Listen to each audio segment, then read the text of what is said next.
Magandang araw po. Ako po si Raylay Guasa. Kasama ko po ang aking mga kagrupo na sina Chloe, Nicole, Dave, Lucas, Danea, Eunice at Luis. Narito po kami para sa isang proyekto sa Araling Panlipunan upang magsagawa ng pagsisiyasat sa mga kababayan po natin na nakaranas na ng nagdaang kalamidad.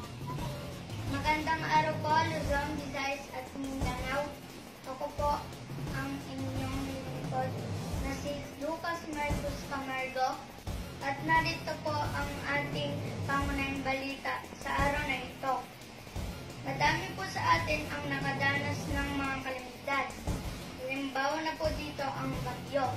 Madami pong bagyo ang duman sa ating bansa.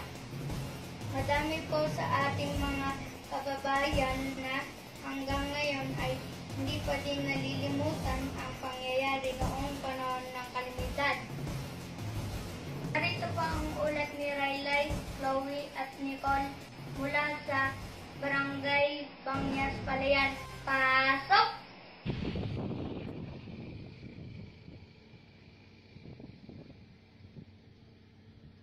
Live na live po tayo ngayon dito sa Barangay Bangyas upang makapanayam ang isa sa mga magsasaka na nakaranas na ng matitinding kalamidad. Ano po ang inyong pangalan? Ako si Reginaldo Anayo. Kayo po ba ay may pamilya na? Mayroon. Tatlo na yung anak ko. Ilang taon na po kayong nagsasaka? 35 years. Sa inyo pong taon ng pagsasaka dito, ano-anong kalamidad na ang inyong nasaksihan? Kagaya ng lumagyo, yung laki ang pagka yung nakaraan. Eh ngayon, pati bahay ko nagdurog ng bagyo. Sa mga kalamidad na ito, ano po ang pinakamatindi ang epekto sa inyo at sa inyong pamilya? Malaki ang epekto ng lumagyo. Kasi hindi ka pa kakakilos ng maigi. Maya na ulan. Kailan po nangyari ang kalamidad na ito at ano po ang inyong naramdaman? Mahirap. Kasi pagka ganyan bumabagyo, hindi mo malaman kung saan ka susuot.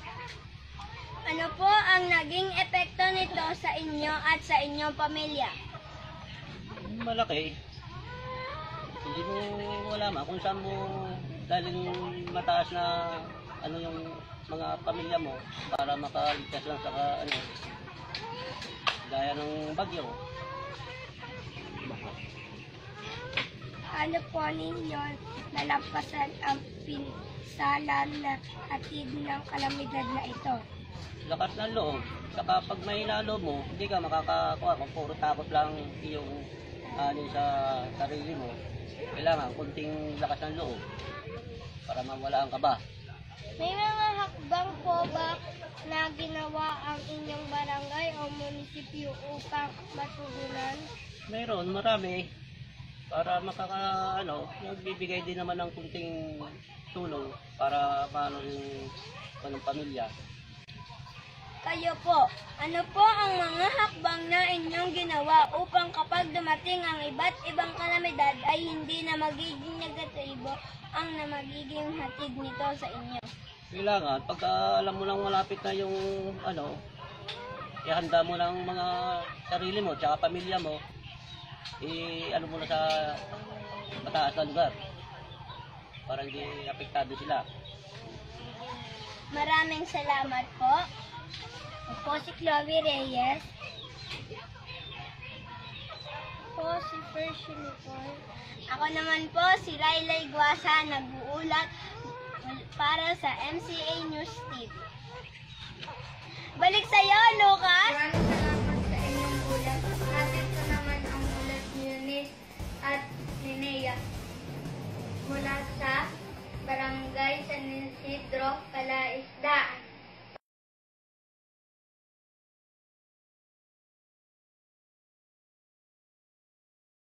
Tayo tayo ngayon sa Barangay San Isidro upang makapanayam ng isa sa mga participant na nakaranas ng matinding hagdan.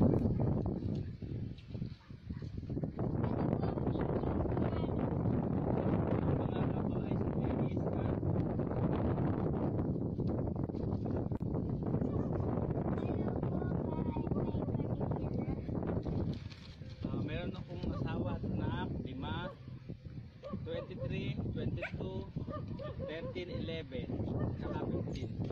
4 na babae.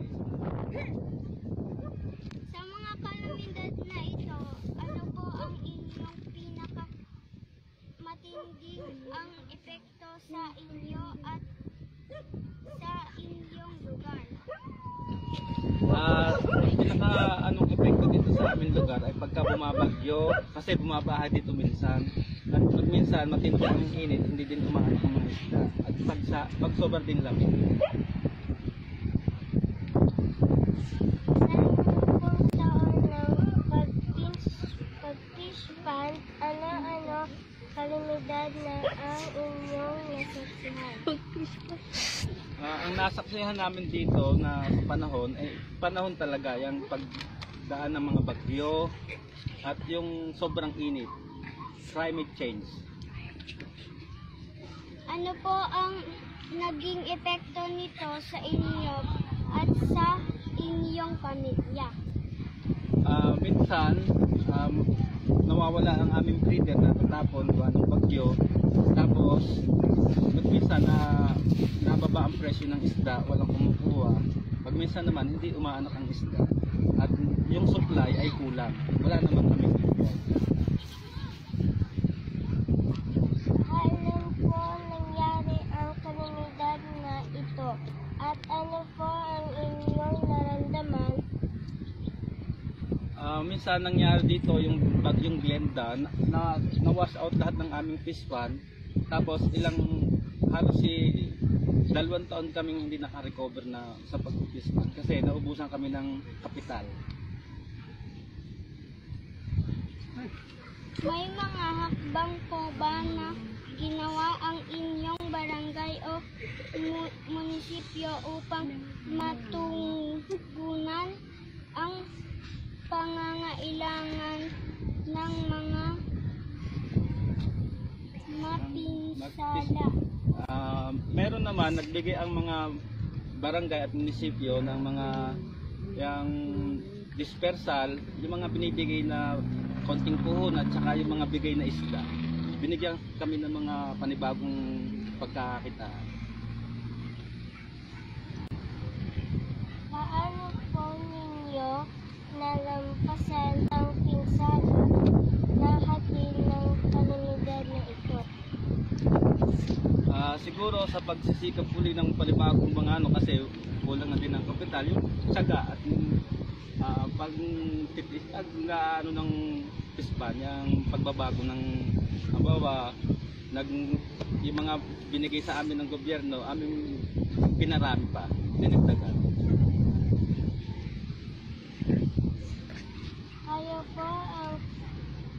Ano po ang mga hakbang na inyong ginawa upang kapag dumating ang iba't ibang kalamidad ay hindi na magiging negatibo ang magiging hatid na nito sa inyo?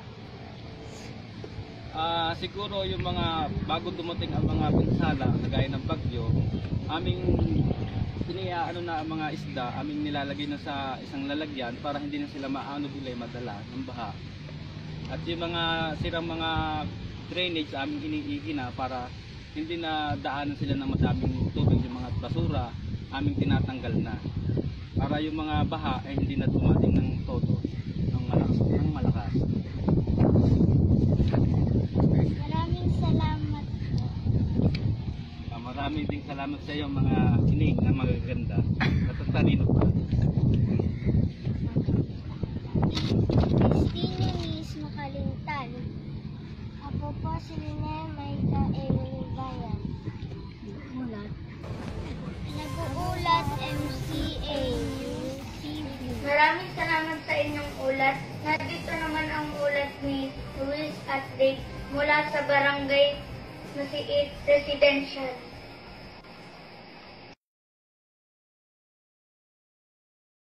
Naman po tayo ngayon sa Barangay Masiit upang makapanayam ang isa sa mga residente na nakaranas ng matinding kalamidad. Ano po ang inyong pangalan? Si Perly Bailon. Kayo po ba ay may pamilya na? Meron. Ilang taon na po kayong naninirahan dito sa Barangay Masiit? Nasa 40 years. Sa inyo po taon na naninirahan dito, ano-ano kalamidad na inyong nasaksihan? Marami. Merong bagyo. Merong lindol. Yan, yun ang mga Sa mga kalamidad na ito, ano po ang pinakamatindi ang apekto sa inyo at sa inyong lugar? ay bagyo.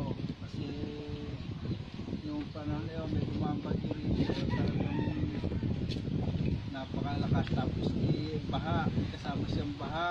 Tapos maliit pa yung mga ito. Lumipat kami ng bahay ko sa parang ito. Kasi sobrang lakas ng baha. Ito yung aking maliliit doon.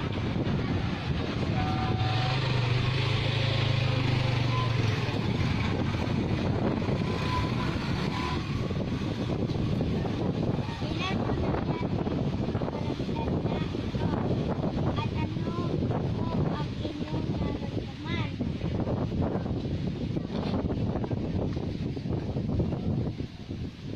10 years ago, mga 2010.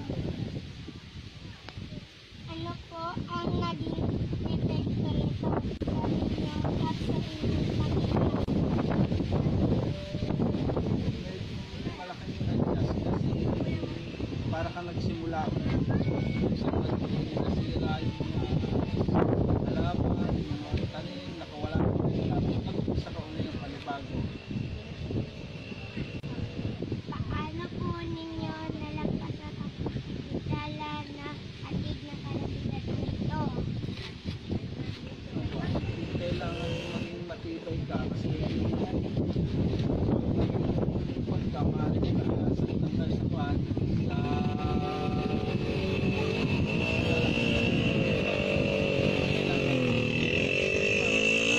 pagkain, bago dumating, kailangan mo makaprepare ka bago dumating yung bagyo. May mga nakbang po ba na ginawa ang inyong barangay o munisipyo upang matungunan ang pangangailangan ng mga napinsala? Meron namang ginawa, kaya lang picture-picture lang.